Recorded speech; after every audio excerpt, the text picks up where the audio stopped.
पढ़ा और आज लेक्चर 1 स्टार्ट करेंगे हम लोग एसी का।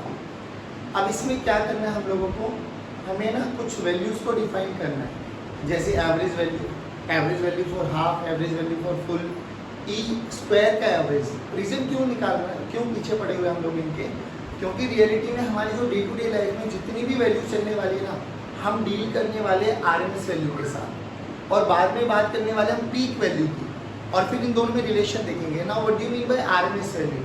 आरएमएस वैल्यू को अगर हम पढ़े ध्यान से तो आरएमएस वैल्यू की फुल फॉर्म बोलो, रूट मीन स्क्वायर।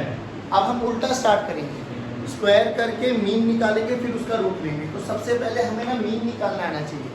अब मैथ्स में एक फॉर्मूला होता है मीन बेसिकली एवरेज। किसी भी फंक्शन का अगर मुझे एवरेज चाहिए, whether it may be I may be E, कोई भी फंक्शन एज अ टाइम दे दिया गया है आपको, कोई भी, हमें उसका एवरेज निकालना आना चाहिए। अब उसके एवरेज निकालने के लिए क्या तरीका बच्चों, जो भी फंक्शन है हमारे पास उसको टाइम के रेस्पेक्ट में इंटीग्रेट करो, डिवाइडेड बाय करो। देखो जैसे फॉर एग्जांपल अगर मेरे से कोई पूछे आई एवरेज का फॉर्मूला बोलो, जल्दी बोलो। आई एवरेज का फॉर्मूला क्या बोलेंगे अपन लोग?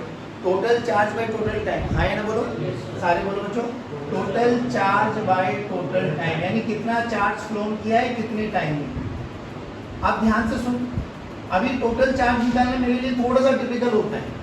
सोच के देख, अगर मुझे I is a function of time दे दिया जाए, अगर मुझे I is a function of time दे दिया गया, तो क्या मैं आई इंस्टेंटेनियस को ये लिख सकता हूँ, I instantaneous is equal to dq by dt। ध्यान से देख, dq को मैं क्या लिख सकता हूँ, i इंटू dt। अगर मैं इसको इंटीग्रेट करूँगा, तुझे नहीं लगता ये टोटल चार्ज आ जाएगा? बोलो भाई, अगर इस टोटल चार्ज को मैं यहाँ रख दूँ तो टोटल चार्ज का फॉर्मूला क्या बन गया, i dt divided by dt। ध्यान से देखो, ये वही फंक्शन आ गया। तो आपको याद क्या रखना है, कोई भी function as a function of time आ जाता है तो F T D T by D T. जैसे एक छोटा सा एग्जांपल करते हैं, मान लेते हैं मेरे पास I as a function of 2t plus 3 है। पहले बताओ, I as a function of time given है या नहीं? बिल्कुल गिवन है। क्या मैं इसका ग्राफ बना सकता हूँ? बिल्कुल बना सकते हैं। कैसा ग्राफ जाएगा? Straight line. कहाँ से पास करेगा? 3 से, इंटरसेप्ट 3 पे है। तो सोच के देख, मुझे आई दे दिया गया है, मुझे इसका एवरेज निकालना फॉर कंप्लीट साइकिल। अब कंप्लीट साइकिल के लिए मैं मान के चल लेता हूँ 0 से 30 का टाइम पीरियड है, लेट से मान लेते हैं। कैसे करेंगे? उस वाले फॉर्मूले में रखो। चलो आई एवरेज देखो क्या हो जाएगा, एफ टी की वैल्यू ये रखो 2t plus 3 into D t divided by D t. 0 से 2 सेकेंड में निकाल लो, है या 0 से 3 सेकेंड में निकाल लेते, चलो टी की टर्म्स में आ जाएगा आंसर। क्या आप इसको सोल्व नहीं कर सकते? बोलो भाई, पक्की बात, कोई दिक्कत वाली बात? अब सिंपल सी बात बताओ, मुझे कोई भी फंक्शन दे दिया गया, कोई भी फंक्शन, क्या मुझे उसका एवरेज आगे निकालना? हाँ। अब मुझे एक ग्राफ दे दिया गया, ये ग्राफ, ये t/2 और ये t, और ये मुझे e और t का ग्राफ दे दिया गया बच्चों। ये वाली वैल्यू है e नॉट। पहले तो ये ग्राफ क्या कह रहा है? ये ग्राफ ये कह रहा है कि 0 से t/2 तक हमारे पास EMF है E नॉट, एंड वो भी कांस्टेंट है। उसके बाद t/2 से t 0 है, आए ना बोलो, वेरिएबल है। आधी साइकिल में वैल्यू है, आधी साइकिल में वैल्यू 0 है। डन। बोला गया इसका एवरेज निकालो। बोलो इसका एवरेज कैसे निकालें? कुछ भी नहीं करना। पहले बताओ, क्या मैं इसकी इक्वेशन बना सकता हूँ? जैसे मैंने ये इक्वेशन थी, क्या इस इक्वेशन का ग्राफ बना सकता हूँ? बोलो ग्राफ बनाते, आई और टी का ग्राफ बनाओ। देखो ध्यान से, इंटरसेप्ट 3 पर है, स्लोप पॉजिटिव है, तो क्या ग्राफ कुछ ऐसा जाएगा? अरे बोलो भाई। तो अगर मुझे इक्वेशन गिवन है तो भी मुझे एवरेज निकालना आना चाहिए, और मुझे अगर एवरेज दे दिया जाए, मतलब ग्राफ दे दिया जाए, तो ग्राफ से मुझे सबसे पहले क्या आनी चाहिए? इक्वेशन। बोल इसकी इक्वेशन क्या बनेगी? ई की वैल्यू क्या बनेगी? ई नोट। अरे बोल भाई, कांस्टेंट है ना?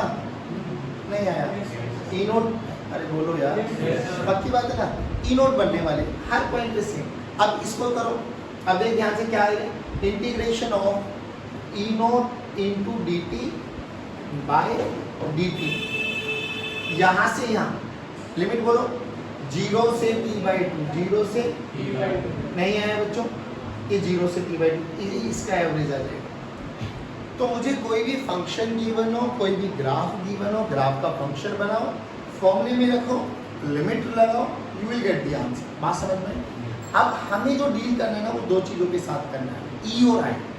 या तो एसी जनरेटर की हमारे पास स्टैंडर्ड इक्वेशन क्या आई थी, ई की वैल्यू आई थी E naught sine of omega T. अरे हाँ है ना बोलो भाई, E naught sine of omega T. E naught की वैल्यू क्या थी बच्चों, एन बी ए ओमेगा। बच्चों ध्यान से सुनना, बहुत बार क्वेश्चंस में पूछा जाता है ये वाला फॉर्मूला कि मैक्सिमम ईएमएफ बताओ कितना होगा। वो आपको नंबर ऑफ टर्न्स दे देंगे, मैग्नेटिक फील्ड दे देगा, ए दे देगा, ओमेगा दे देगा। ये फॉर्मूला याद होना चाहिए।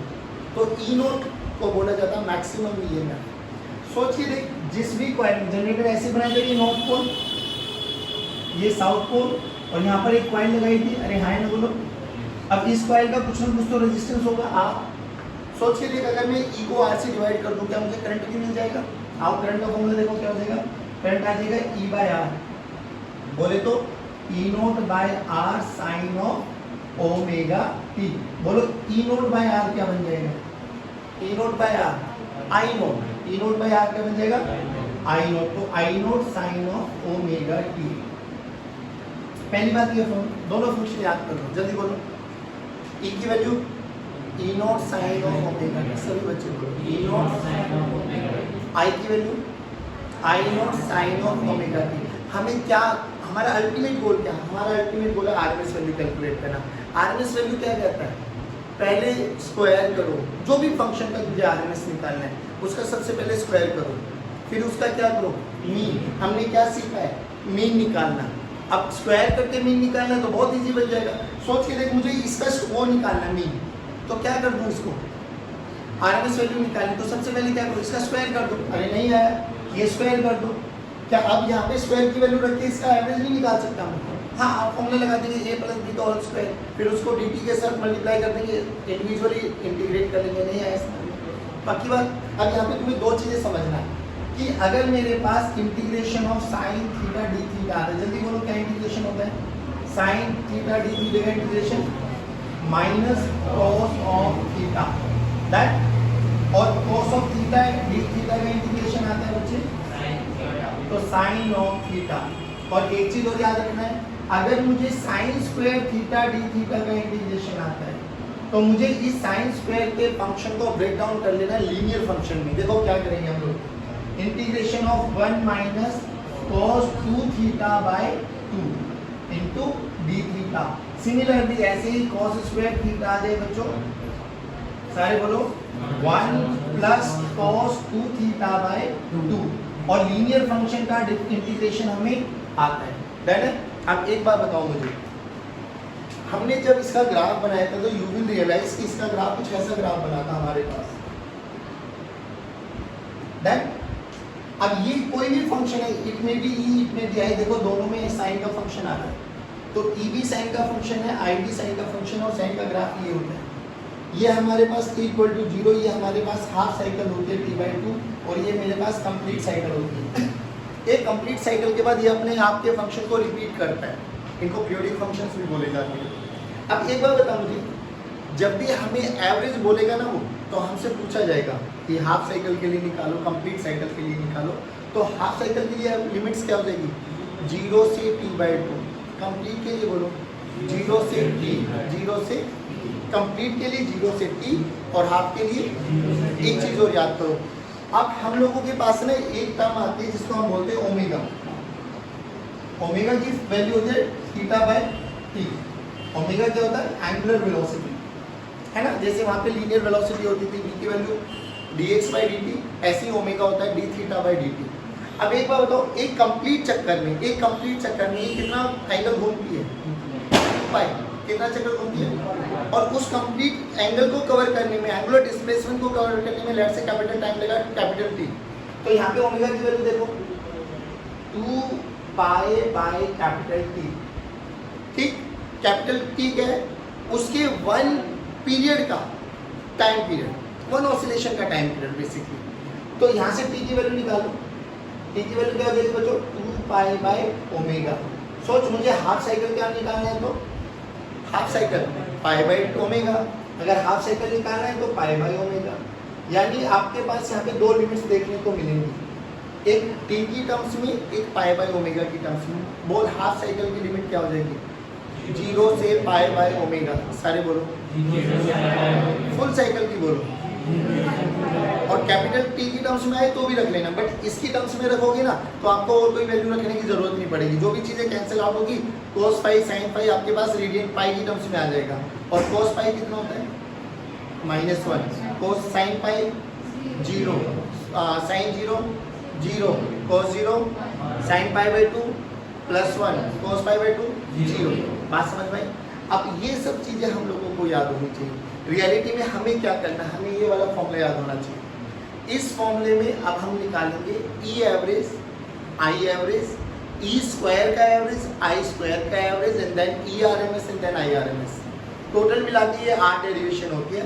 4 डेरिवेशन मैं करा दूंगा, 4 डेरिवेशन आप कर लेना। सेम रिजल्ट आएगा, सेम रिजल्ट, बस फर्क आएगा जहाँ जहाँ ई नोट आएगा ना वहाँ वहाँ आई नोट लिख देना, बाकी कोई भी फॉर्मूले में चेंज नहीं आने वाला। बोलो इतना समझ में आया? पक्की बात। सबसे पहले क्या करना है अपन को? आई एवरेज, आई एवरेज करो, ये एवरेज करो। आई तो फंक्शन बोलो F T D T by D T, और आई का फंक्शन क्या बचा हमारे पास? I naught sine of omega T. बोलो हाफ साइकिल के लिए करूं, फुल साइकिल के लिए? हाफ के लिए कर रहा हूं, फुल के लिए आप बताना। दिस इज आई टी का ग्राफ हमारे पास, ठीक। और ये लिमिट है t/2 and this is t and this is 0। चलो आओ, तो सबसे पहले क्या करो, हमें I R M S value calculate करनी है। आई आर एम एस को उल्टा करो, पहले स्क्वायर करो, तो इस फंक्शन का स्क्वायर करो। I square this is equals to I naught का square sine square omega T. अरे हाँ है ना, बोलो। चलिए बहुत सुंदर। अब क्या करना है, इसका एवरेज निकालना है, तो एवरेज के लिए इस वाले फॉर्मूले में रखो बच्चों, आई नोट का square sine square omega T into D t divided bye d T. Limit बोलो। अब ऐसे लिखते इसको आई स्क्वायर और ये एवरेज का साइन। लिमिट बोलो कहाँ से कहाँ? हाफ साइकिल के लिए करना है, 0 से पाई बाय ओमेगा, 0 से पाई बाय ओमेगा। आप सुनो ध्यान से बच्चों, पहले नीचे वाले को सोल्व कर लो। dt का इंटीग्रेशन बोलो t, dt का इंटीग्रेशन, और t की लिमिट पाई बाय ओमेगा -0, तो बेसिकली नीचे बन गया पाई बाय ओमेगा। डन है बच्चों? यहाँ से देखो आई नोट स्क्वायर कॉमन ले लो। अब जब integration of sign square omega T लिखोगे, अब साइन स्क्वायर को लिखने का तरीका क्या बोला था? 1 minus cos of 2 omega T by 2। Done? चलो आ जाओ, 0 से पाई बाय ओमेगा।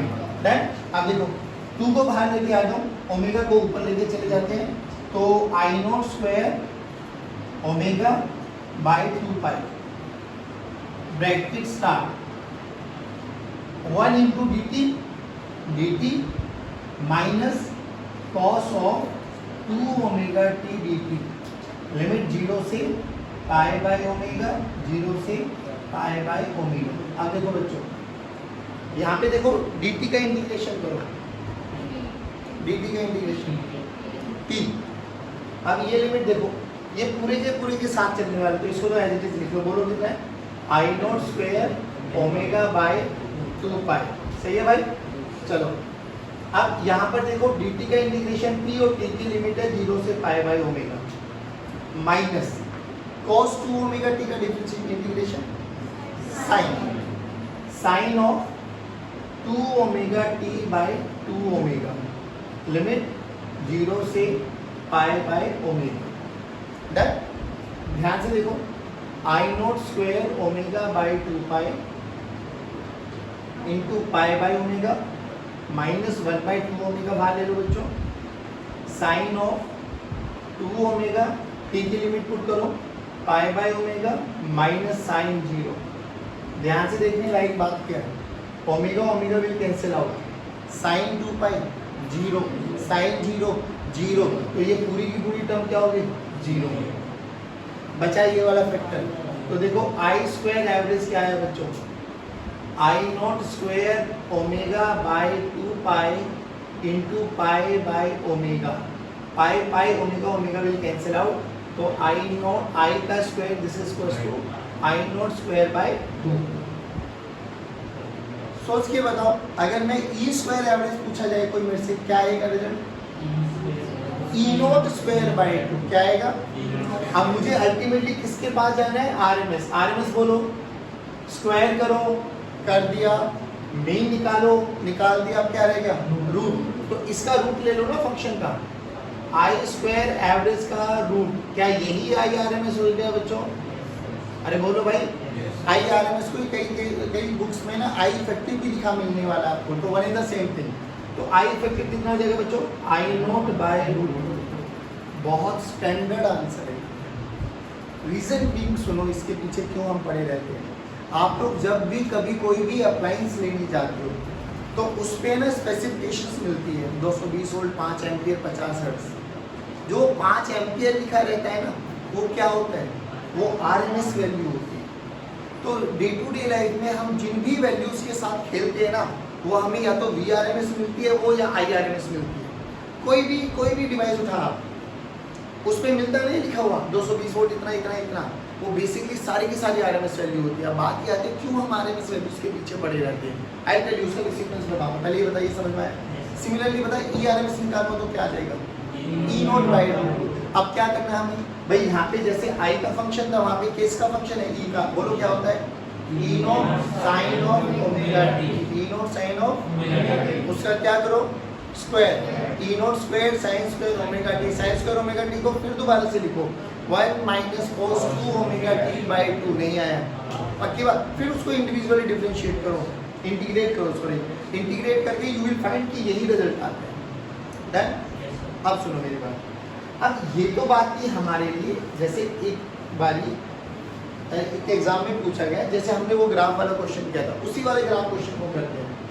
बोला गया कि मेरे पास VT का ग्राफ है, VT का ये ग्राफ, फिर ये ग्राफ, ये V0, ये T/2 और ये T।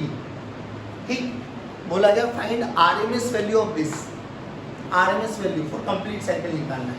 अब ध्यान से देख बाबा, कंप्लीट साइकिल के लिए बच्चे हाफ वैल्यू तक तो वैल्यू है, बट दूसरे हाफ के लिए 0। अभी हमें क्या सिखाया गया है? सबसे पहले फंक्शन निकालो, फिर उसका क्या करो? स्क्वायर, फिर उसका क्या करो? मीन, फिर क्या करो? रूट। खत्म। अब इसकी वैल्यू बता, इसका फंक्शन तो अभी भी देखा है, कांस्टेंट वैल्यू है। अरे बोल भाई, कांस्टेंट वैल्यू है ना, तो क्या आ जाएगा इसका फंक्शन? देखो ना ध्यान से, y = mx + c, यही तो होता है मेरे पास स्ट्रेट लाइन। सोच के देख, स्लोप क्या है? 0। स्लोप 0 तो ये वाला फैक्टर तो 0 हो गया। बाकी बचा कौन? इंटरसेप्ट। नहीं आया। अब y एक्सिस में कौन है? v, और इंटरसेप्ट कहाँ पर है? v0 पर। नहीं आया बच्चों। ये बन गया मेरे पास फंक्शन। अब इस फंक्शन का क्या करना है? स्क्वायर। क्या हो जाएगा? v0 का स्क्वायर। अरे बोल भाई, तो ले लो भाई इसका स्क्वायर, v0 का स्क्वायर। अब अगर v0 का स्क्वायर कर दिया, अब मुझे एवरेज निकालना है। आ जाओ जल्दी बोलो, v0 का स्क्वायर dt। ठीक, कहां से कहां? 0 से T/2। ओके डन, 0 से T/2 प्लस T/2 से T। लेकिन यहाँ पर v की वैल्यू कितनी है? 0। 0 का स्क्वायर 0, तो ये लिखो ना भी लिखो तो भी चलने वाला है। लेकिन याद क्या रखना, जब नीचे डिफरेंट इंटीग्रेट में करोगे dt, तो इसकी लिमिट बोलो कहां से कहां? 0 से T या 0 से T/2? 0 से T, क्योंकि पूछा गया कंप्लीट साइकिल के लिए निकालना अपन को, तो 0 से T। क्या आप कर सकते हो बच्चों? बोलो क्या करेंगे इसका? v0 स्क्वायर बाहर आ जाएगा, dt का इंटीग्रेशन t, और t की लिमिट T/2, और नीचे किसकी लिमिट आ जाएगी? t। देखो t से t कैंसिल आउट, तो ये आया मेरे पास v स्क्वायर का एवरेज। तो v स्क्वायर का एवरेज कितना है बच्चों? v0 square by 2। हमें क्या निकालना है? आरएमएस। नहीं आया बच्चों। v0 bye 2। बहुत क्वेश्चन देखने को मिलेंगे, अलग अलग वेव फॉर्म दे देंगे। वेव फॉर्म दे दिया तो आपको इक्वेशन बनानी आनी चाहिए, इक्वेशन दे दिया तो आप लोगों को डायरेक्ट उसका स्क्वायर करके एवरेज आना चाहिए। नहीं आया बच्चों, पक्की बात। डन, इसको कर। अब आई एवरेज निकालो for complete cycle. For complete cycle जल्दी बोलो, कंप्लीट साइकिल के लिए टाइम लिमिट क्या हो जाएगी? 0 से T या 0 से 2 पाई बाय ओमेगा। एक करके देख लेते हैं, आओ। आई एवरेज, तो डायरेक्ट आई का फंक्शन बोलो बच्चों, I naught sine of omega T dt by dt। Limit बोलो 0 से 2 पाई बाय 0 से 2 पाई बाय। चलो बच्चों जल्दी जल्दी आओ, आई नॉट बाहर लेके आ जाओ, नीचे से क्या बाहर आ जाएगा, 2 पाई बाय ओमेगा। अरे है ना, बोलो। अब बोलो यहाँ साइन ओमेगा टी का integration minus cos of omega T by omega, 0 से 2 पाई बाय ओमेगा। नहीं है देन बच्चों, अब देखो इधर, ये ओमेगा ऊपर गए, ओमेगा ने ओमेगा को मारा, तो क्या बचा, माइनस आई नोट बाय 2 पाई। अच्छा, लिमिट पुट करो, cos of omega into 2 pi by omega minus cos of 0, minus बाहर है, ध्यान से देख, omega omega will cancel out, cos 2 pi 1 cos 2 पाई, अबे cos 0 1 होता है, तो 2 पाई भी वहीं पर होता है, तो बोलो minus I note by 2 pi, cos 2 pi 1 minus cos 0 1 minus 1, पक्का। अब याद करो, एक बात बताइए, ये किसका फंक्शन था, साइन, और अपन किसके लिए एवरेज निकाल लेते, कंप्लीट साइकिल के लिए। और याद करिए आई इंटू डी टी, याद है तुझे, एरिया हमेशा दो चीजें देता है, एरिया और स्लोप, सॉरी ग्राफ दो चीजें प्रोवाइड करता है, या तो एरिया या स्लोप। ध्यान से देखिए कि आई डी टी है क्या चीज, ये एरिया अंडर द ग्राफ है, नहीं आया अभी। अगर ये एरिया अंडर द ग्राफ है तो याद करो ना, वो देख के कॉमन सेंस वाली बातें बोलो, जितना एरिया ऊपर है उतना ही एरिया नहीं आया। यानी अगर एक चार्ज क्लॉकवाइज डायरेक्शन में चल रहा है तो दूसरा, तो नेट जीरो, नेट जीरो होना भी चाहिए था, और मैथमेटिकली आया भी। सिमिलरली तू ऐसे बता, ई का ग्राफ बोल, E naught sine of omega T, तुम्हें नहीं लगता कि ये ग्राफ अभी भी ऐसे आएगा क्या, ई एवरेज फॉर कंप्लीट साइकिल अभी भी 0 आएगा। ये रिजल्ट याद कर लो कि अगर साइन और कोस का लीनियर फंक्शन है फॉर कंप्लीट साइकिल, उनका एवरेज हमेशा क्या आएगा, याद करो। अगर साइन और कोस का लीनियर फंक्शन है फॉर कंप्लीट साइकिल, उनका एवरेज, फॉर कंप्लीट साइकिल उनका एवरेज। नाउ अगर इसका मुझे हाफ साइकिल के लिए करना हो तो लिमिट चेंज कर दो बस, 0 से पाई बाय ओमेगा, 0 से हाफ साइकिल बाबा। तो हाफ साइकिल के लिए बोलो I average for half cycle, सभी जल्दी जल्दी बोलो, 0 से pi by omega, I naught बाहर लेके आ जाओ, sine of omega T divided by 0 से pi by omega D T. अरे हाँ ना, बोलो बच्चों जल्दी बोलो बच्चों, I naught minus of cos of omega T by omega divided by pi by omega, omega ने ओमेगा को, और लिमिट लगाओ 0 से पाई बाय। चलो देखो ध्यान से, कुछ आ रहा है समझ में, आई नोट बाय पाई, ठीक, लिमिट रखो, cos of omega into pi by omega, omega ने ओमेगा को मारा, cos ऑफ 0, बोलो cos पाई -1, cos 0 1, -1 -2 बाहर भी माइनस है 2, तो यहाँ पर आ गया 2 I naught by pi, 2 I naught by, याद करो अगर ऐसे ही E average for half cycle आ जाए तो 2 E naught by pi, 2 E naught by. अब ध्यान से सुनो, एक छोटा सा टेबल है, बाद में लिख दूंगा, अभी याद कर लो। E average for half cycle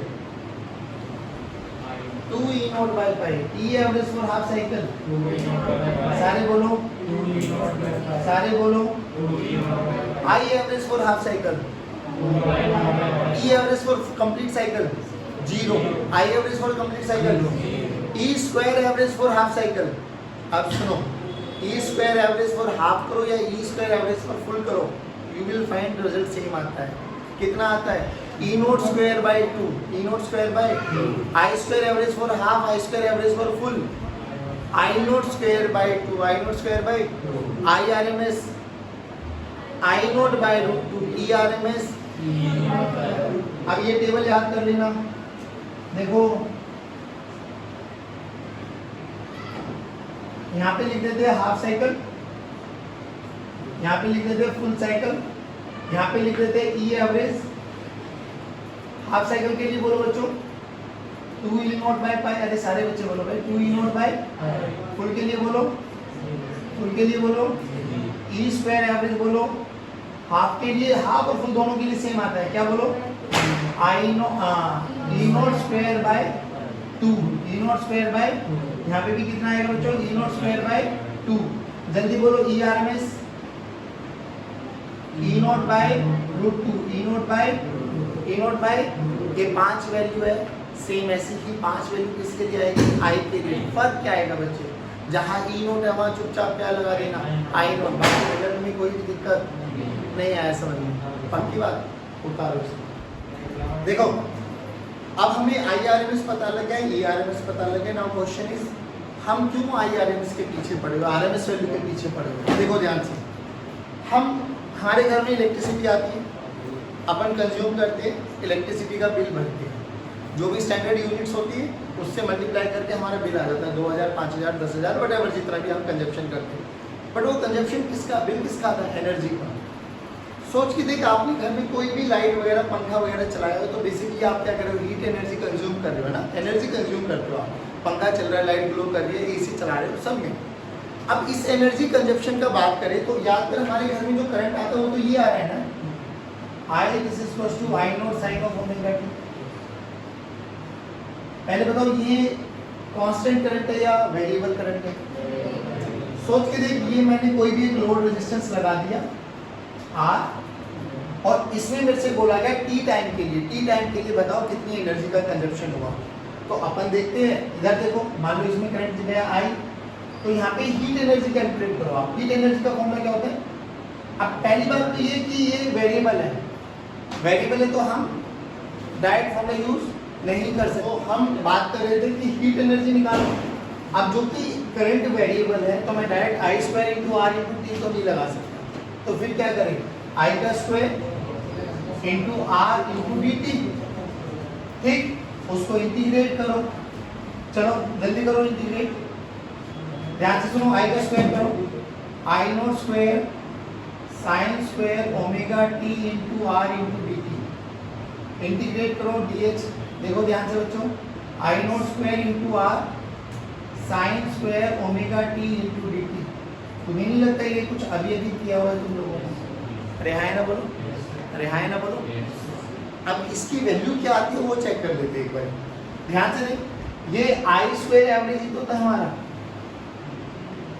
I naught square sine square omega T into D t divided by D t, 0 से t, 0 से t। अब आराम से सुनना, यहाँ पे देख आई स्क्वायर एवरेज, ये dt का integration t limit t minus 0, तो t को इधर लेके चले जाओ, capital T this is equals to 0 से t I naught square sine square omega t into D T.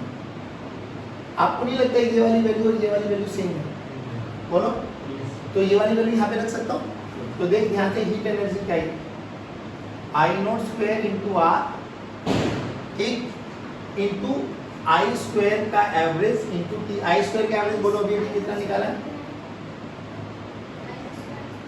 क्या बच्चे, आई नॉट स्क्वायर नीचे लेके आ जाओ, आई नॉट स्क्वायर तो ये है, अच्छा ये हटा दो यहाँ से क्योंकि इसी का फंक्शन तो ये आया है।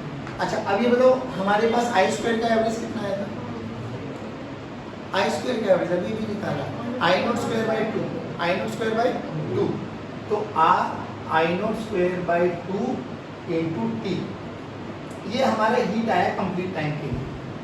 अब मेरी बात सुनो, अब एक बच्चे ने ना बड़ा लॉजिक बोला कि सर एक बार बताओ ना, हम इतना लंबा चौड़ा इंटीग्रेशन कर क्यों रहे हैं बार बार, ऐसा मान के चले ना कि ये हमारा एक रेजिस्टेंस है और इसमें अब ये वाला करंट ना डाल के ना अपन करंट देख क्या डाल रहे हैं, I naught by root 2, I naught by root 2 पता क्या है, नहीं पहले तो ये कांस्टेंट करंट है या वेरिएबल है, कांस्टेंट। आप कांस्टेंट करंट है तो मैं डायरेक्ट फॉर्मूला लगा सकता हूँ, बोल heat energy in T time कितना आएगा, तो हीट एनर्जी कितना आ जाएगा, आई का square into R into T, अरे हाय ना बोलो, अब आई का स्क्वायर ये रख दो, I naught square by 2 into R into t, तुझे नहीं लगता ये वाला और ये वाला सेम आया, दैट्स व्हाई हमारे लिए आरएमएस वैल्यू इतने इंपॉर्टेंट रोल में आती है, हमारी कैलकुलेशंस को इजी कर देती है। जहाँ हम लोगों को इंटीग्रेशन कर करके दो पेज की कैलकुलेशन करना था, तुम्हें नहीं लगता आईआरएमएस ने बहुत इजी कर दिया, फटाक से कांस्टेंट करंट है डायरेक्ट फॉर्मूला लगा सकते, कोई दिक्कत वाली बात। मेरी बात सुनो, आज के लेक्चर में हमने क्या सीखा, हम लोगों ने एवरेज, स्क्वायर का एवरेज और आरएमएस आई साइन का फंक्शन दे दिया जाए तो भी, कांस्टेंट दे दिया जाए तो भी, और कोई भी हमारे पास एक इक्वेशन दे दी जाए 2t+3, क्या हम उसका भी एवरेज करके स्क्वायर करके एवरेज निकालना सीखते हैं?